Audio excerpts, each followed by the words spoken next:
Нұрай, Кәмпитті жесе не болады? Тіс ауыра ма кәмпит көп жесе?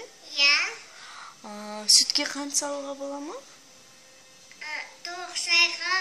Шайға қант салу керек па?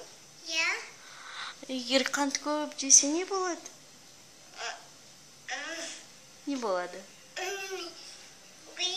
Тістер тісқала ма? Кімнің тісі түсіп қалды кәмпит көп жегенде? Машаның тістері түсіп қалды ма? Сосын жылады ма тісім деп? Ай, сенің тісің түскен жоқ па? Кәмпит жемейсің ба? Жемеймін. Кәмпит жақсы ма, жаман ба? Жақсы. Жақсы ма? Жақсы болса неге тіс түседі?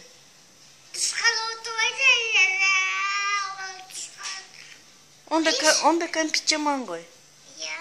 Жаман ба кәмпит? Жемейсің ба? Мүлде жемейсің ба? Кәмпит жемейсің ба? Жаман ба?